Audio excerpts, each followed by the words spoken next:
It's located at the Winchester Mystery House in San Jose, California. I've only ever been there once, maybe about 5 or 6 years ago. I used to live in California when I was going to college. One day, my friend from an online video game was in town. She ended up randomly meeting up with me. Weird, I know. Well, not that weird these days.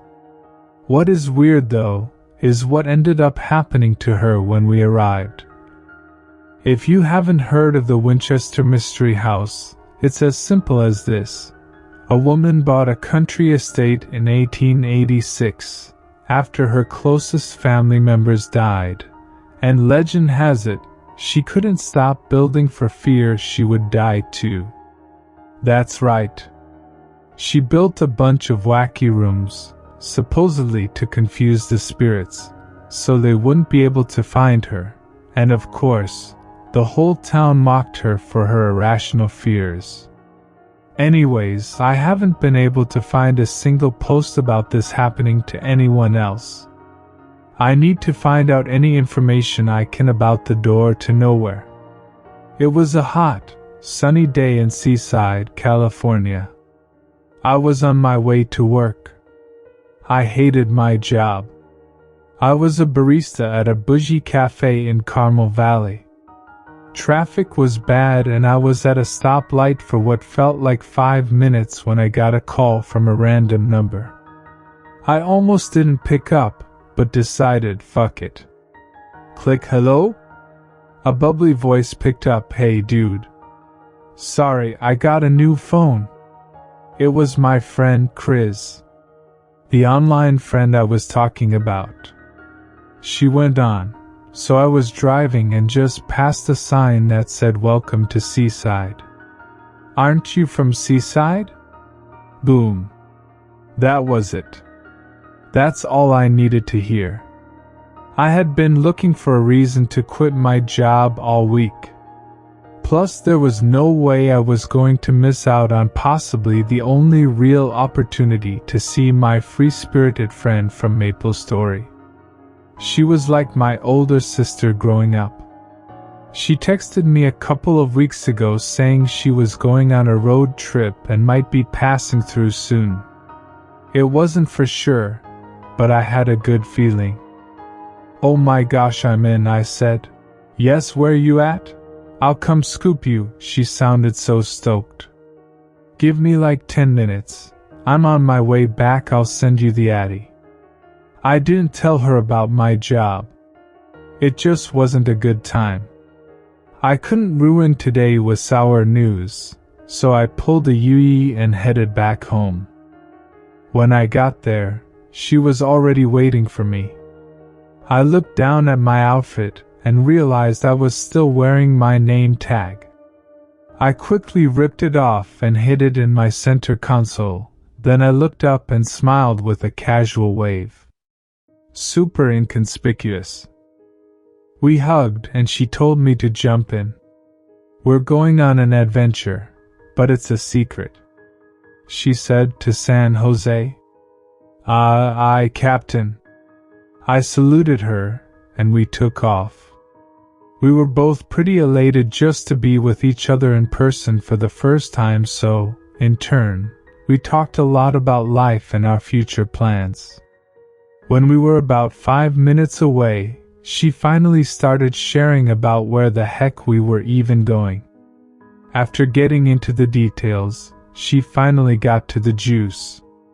The Winchester Mystery House was bought by a Ms. Sarah Winchester on this very day 137 years ago, and legend has it, Sarah will open the gate to all who pass on this sacred day. Ma'am, this is a Chili's," I snarked. "Seriously. I have to see this place for myself. Even if it doesn't open, we're finding a way to sneak in even if it kills me." She stuck her finger in the air, assertively. I looked at her, puzzled. "What?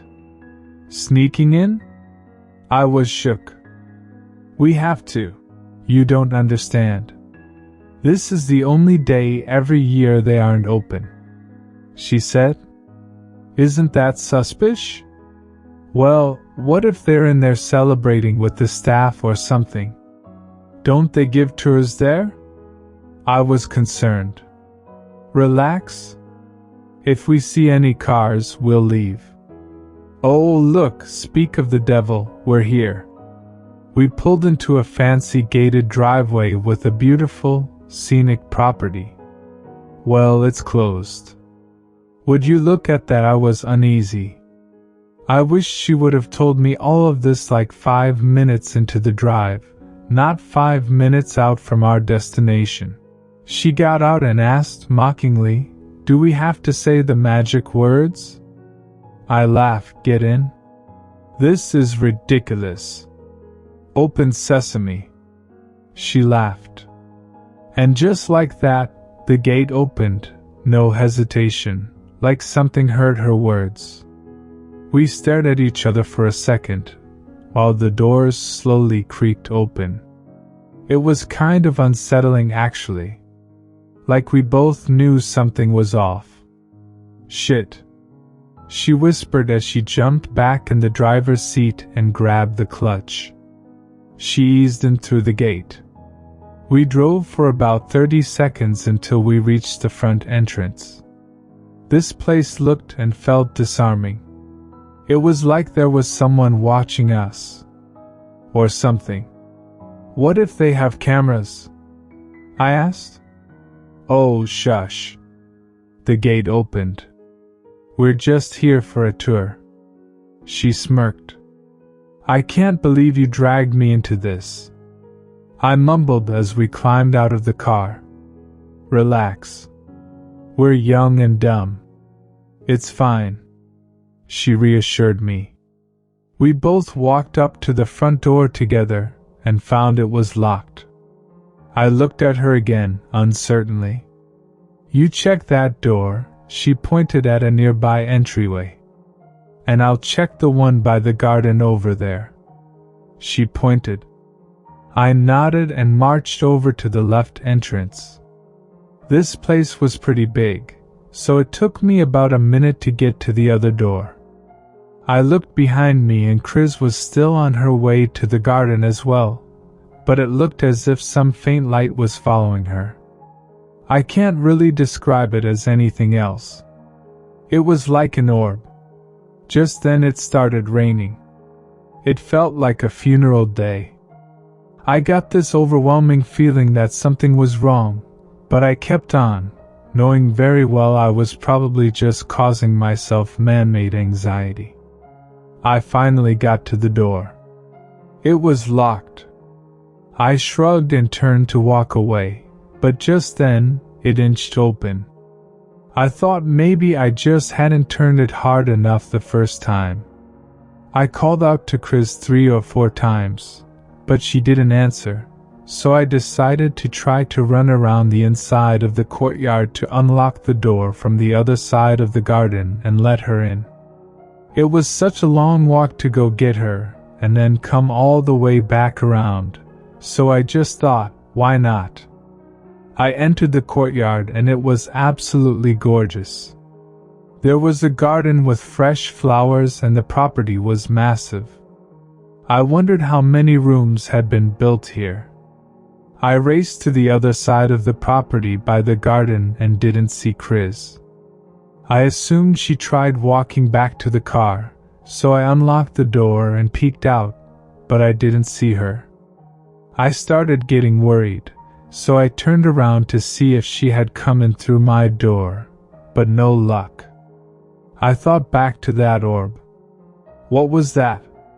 Just then, I heard a loud scream. Standing in the middle of the courtyard, I whipped my head towards the unpleasant screech. There was a door with no floor in front of it leading out from the second floor. It was called the door to nowhere. Chris! I screamed. How did you get up there? She responded, I don't know. Just then, something started taking over her body. It started pushing her forward. Help me. Oh my God, help me, she begged as she held the door frame with both her hands. But it was no use.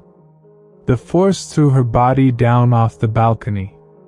It didn't throw her down flat though.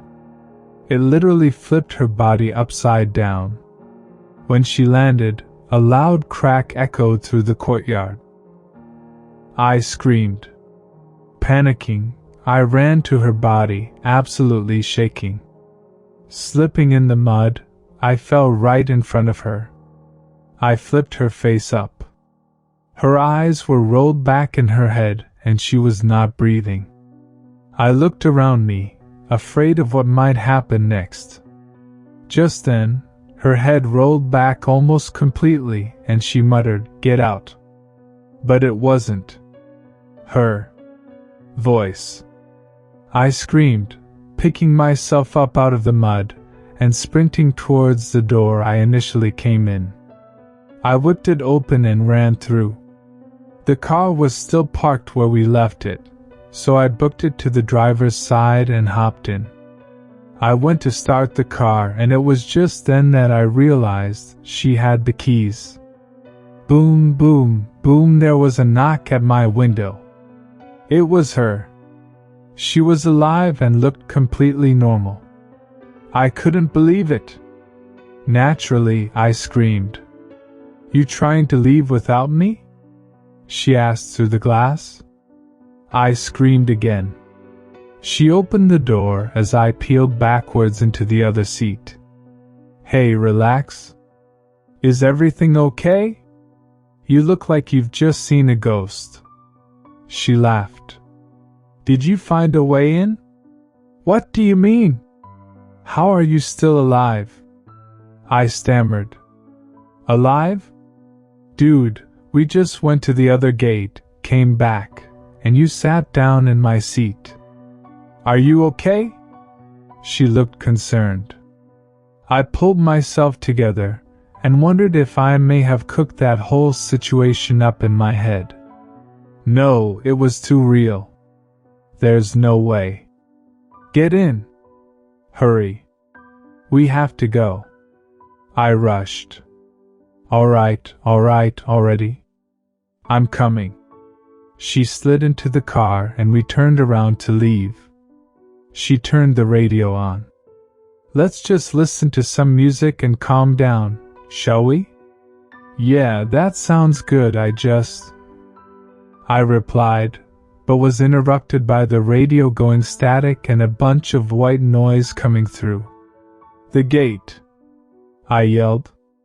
It was closing and we still had a good 500 feet to go before we could make it through. She panicked and stepped down on the pedal as hard as she could. The car jolted a bit, and then our bodies stuck to the backs of our chairs as we started flooring it. The static started getting louder and a voice came through, "Leave. Get out." The gate was almost completely closed now. "What do I do?" She started slowing down. "Open sesame." I yelled as I reached over and pushed my foot down on hers over the gas pedal. We broke through the gate, knocking her right mirror off and puncturing a headlight, but we didn't care. We kept going, speeding away as fast as we could. It was weird too. The rain stopped immediately upon leaving the property, almost like it was only raining there. We never went back to the Winchester Mystery House ever again or spoke about this with anyone. Chris has never been the same since. Her close family members have been dying off over the last few years. She reached out about it a week after we had met up. Her grandmother, who was in good health, passed suddenly, and then her best friend was in a fatal car accident a couple of days later. Since then, she has lost both of her parents and most of her close friends. Chris has been bedridden and terrified for the last few years. She fears she may curse yet another victim just by the grace of her sheer presence. I researched the door to nowhere, and I guess an earthquake had destroyed the room that was once there in 1906. Does anyone know where this door was trying to lead to? I have to help my friend.